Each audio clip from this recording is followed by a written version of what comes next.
मैं रणथंभोर दुर्ग बोल रहा हूँ।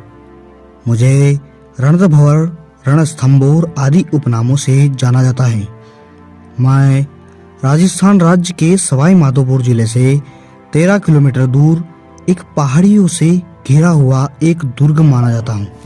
मैं समुद्र तल से 481 मीटर ऊंचाई पर लगभग 12 किलोमीटर की लंबी प्राचीर से बना एक दुर्ग माना जाता हूँ। मेरे दुर्ग के चारों ओर पहाड़ियाँ बनी हुई है जो मेरी सुरक्षा को और भी मजबूत कर देती है। यदि आप रणथंभोर नेशनल पार्क को देखने के लिए आना चाहते हैं तो मेरा आपसे निवेदन है कि आपकी थोड़ी नज़र मेरे ऊपर भी डाल ले। मैं भी प्रकृति से घिरा हुआ एक अजय दुर्ग माना जाता हूँ। मैं रणथंभोर दुर्ग आज आपको मेरे संपूर्ण किले की यात्रा करवाने के लिए आया हूँ तथा मेरे यहाँ पर होने वाले शासकों के बारे में भी बताऊंगा और मेरे प्रतापी महाराजा राजा हम्मीरदेव चौहान के इतिहास के बारे में भी संपूर्ण जानकारी आपसे साझा करने वाला हूँ। आपसे मेरा निवेदन है कि आप मेरे हटीले महाराजा हम्मीरदेव की इतिहास को जरूर देखें। इतिहास का पहला जौहर भी मेरे ही परिसर में हुआ था।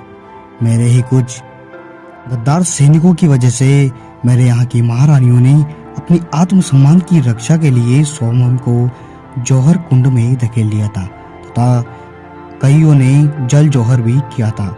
मैं उसके बारे में आपको आगे बताने वाला हूँ।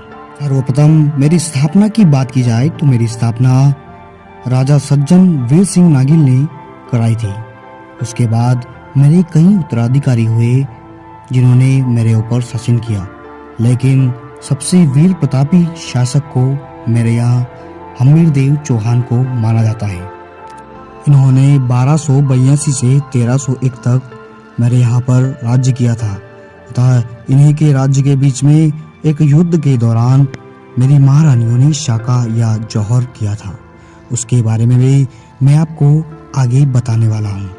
1299 में अलाउद्दीन की सेना ने गुजरात पर आक्रमण किया था। वहां से लूटपाट किए हुए सामान को वह दिल्ली ले जा रहे थे।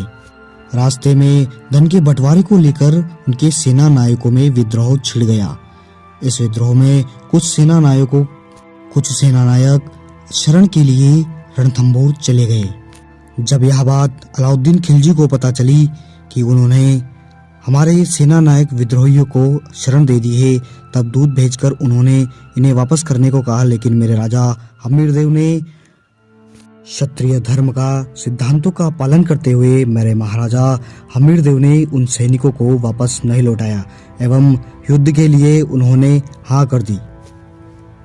तत्पश्चात अलाउद्दीन ने एक बार फिर अपने दूत को भेजकर यह जानने की इच्छा की कि वह सैनिकों को भेजना चाहते हैं। मेरे महाराजा हम्मीरदेव ने अपने हट के कारण अपने वचन पर दृढ़ एवं निश्चय थे। उन्होंने इस बात से बिल्कुल मना कर दिया था एवं युद्ध की वचन को स्वीकार कर लिया था। अलाउद्दीन ने रणथंभोर दुर्ग के एक नायक को लोभ लालच देकर अपने सेना में मिला लिया था।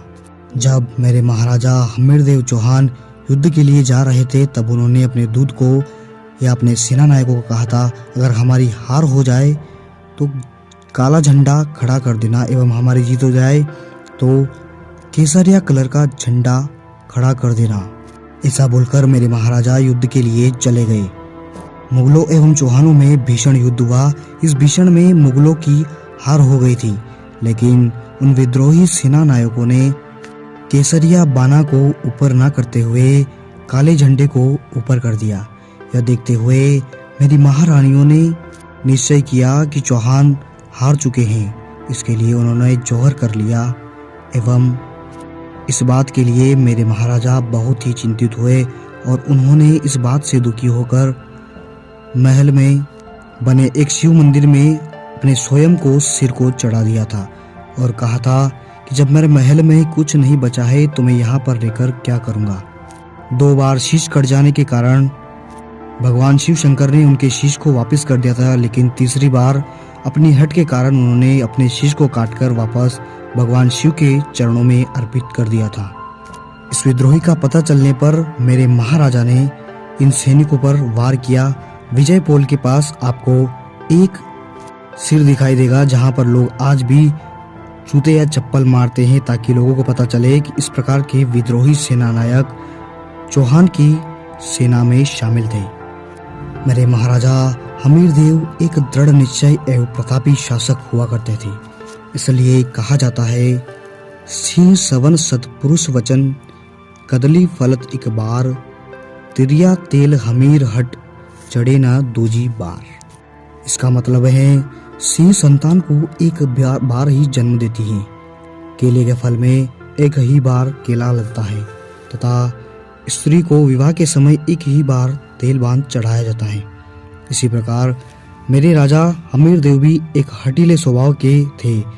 अपना दृढ़ निश्चय करने के बाद वह कुछ भी हो जाए अपने संकल्प को बिल्कुल भी नहीं बदलते थे। इससे पता चलता है कि मेरे महाराजा निडरता के धनी थे। वह साहसी एवं प्रतापी शासक थे। है मेरे सम्माननीय दर्शकों, समय के अभाव के कारण मैं आपको मेरे किले में नहीं घुमा पाया हूँ। मेरे किले में घूमने के लिए आप मेरे इस वीडियो का पार्ट 2 अवश्य देखें। तब तक के लिए जय हिंद, जय भारत, जय जय राजस्थान।